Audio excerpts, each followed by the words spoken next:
Hello बच्चों, प्यारा सा चैनल रंग कुत्ता वंस अगेन नीट एंड 2024 आपके लिए केमिस्ट्री के कुछ सिंपल से प्रॉब्लम्स, वो भी एक स्टूडेंट के रिक्वेस्ट पे मैंने लिखा है।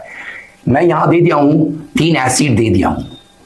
नीट 2024 में पूछेगा कि इस एसिड में सबसे लीस्ट इक्विवेलेंट मास किसका है। इक्विवेलेंट मास तो आप कैसा देख के पहचानोगे कि इक्विवेलेंट मास सबसे कम किसका है। देखिए, ये एक्चुअली सल्फ्यूरिक एसिड का फॉर्मूला है H2SO4 और ये स्ट्रक्चर दिया है। इमीडिएटली स्ट्रक्चर देख के फॉर्मूला लिखिएगा। Okay, this one is of phosphorus acid H3PO3 and this one is H3PO4। अभी सिर्फ फॉर्मूला लिखे तीनों एसिड का। Got it? तीनों एसिड का फॉर्मूला लिख दिया हूं, H3PO3 H3PO4। अब आपसे पूछा इक्विवेलेंट मास निकालने के लिए, आप एसिड में जाइएगा और देखिएगा ऑक्सीजन से कौन सा हाइड्रोजन लगा हुआ है। ऑक्सीजन से कौन सा हाइड्रोजन लगा हुआ, इसे ऐसा लिख दीजिए, ऑक्सीजन से कौन सा हाइड्रोजन लगा हुआ, 1 2। इसका मॉलिक्यूलर मास निकालिएगा 98, 2 हाइड्रोजन 1 सल्फर 4 ऑक्सीजन 98, और 2 हाइड्रोजन जो ऑक्सीजन में लगा हुआ है सिर्फ उसी लीजिएगा, बाकी हाइड्रोजन को नहीं लीजिएगा। ऑक्सीजन से लगा हुआ जो 1 2 से डिवाइड कर दीजिएगा, आंसर इज 49। इक्विवेलेंट मास निकल गया। इसमें जाएंगे, फिर ऑक्सीजन से लगा हुआ hydrogen is this one and this one. ये तो डायरेक्टली फॉस्फोरस से लगा हुआ, इसे छोड़ दीजिएगा। 1 हाइड्रोजन 2 हाइड्रोजन जो लगा हुआ ऑक्सीजन के साथ, जो ऑक्सीजन के साथ लगा हुआ, सिर्फ उसी पे नजर रहनी चाहिए। इसका मॉलिक्यूलर मास लिखिएगा 82 आएगा। 2 हाइड्रोजन जो ऑक्सीजन में लगे सिर्फ उसे गिनती कीजिएगा, उससे डिवाइड कर दीजिएगा, answer is 41 is the equivalent mass. इसमें जाइएगा, जरा गौर से देखिए, 1 हाइड्रोजन 2 हाइड्रोजन 3 हाइड्रोजन जो ऑक्सीजन से लगे हुए हैं, 1 2 3। इसका मॉलिक्यूलर मास लीजिएगा, H3PO4 का मॉलिक्यूलर मास 98 आएगा, इसका भी 98 आएगा।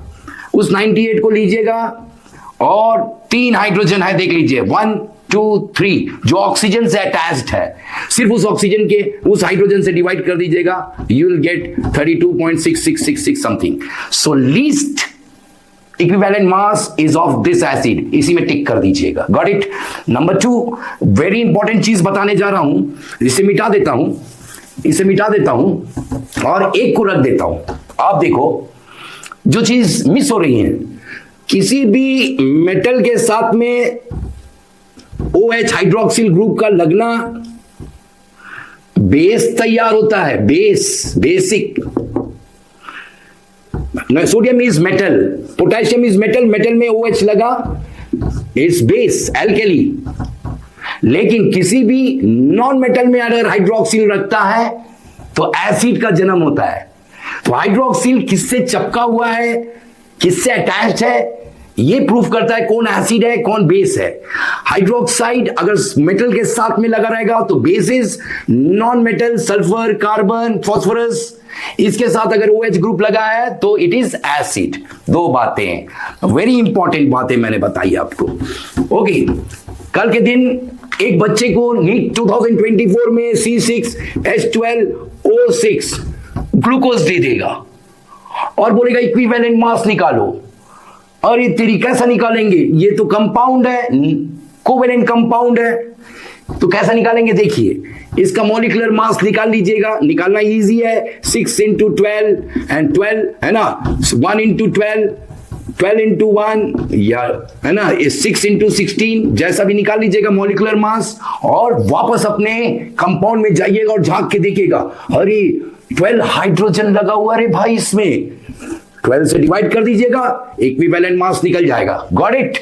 ओके, नाउ लास्ट वन जो बताने जा रहा हूं, अगर कोई भी आयन दिया हुआ, सल्फेट आयन दिया हुआ भैया, आयन, और इसका इक्विवेलेंट मास निकालने बोला, फंस गए? नहीं, सल्फर देख लीजिएगा मॉलिक्यूलर मास, अगर सिर्फ मॉलिक्यूल्स को देखिएगा तो सल्फर इज 32, ऑक्सीजन इज 16 × 4, देख लिए।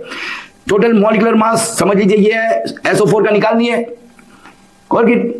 Formula mass of the ion निकाल लिए, और ऊपर में गए, देखिए कितना चार्ज है भाई, अरे 2 माइनस 2 से डिवाइड कर दीजिएगा, सल्फेट आयन का इक्विवेलेंट मास निकल जाएगा। किसी भी सल्फेट हो या नाइट्रेट आयन हो या कार्बोनेट आयन हो ये सारों का एक ही तरीका, जो चार्ज है उससे डिवाइड कर दीजिएगा। Got it? सो एक बच्चे के कहने के लिए थोड़ा सा छोटा सा वीडियो मैंने डाला इक्विवेलेंट मास के लिए, लेकिन एक बात जरूरी है, नीट को बिंदास क्रैक करना है and you got to follow this channel, subscribe कीजिए and definitely you will be ahead of thousands of students को पीछे छोड़ के आगे निकल जाओगे। Okay, take care, good luck to you।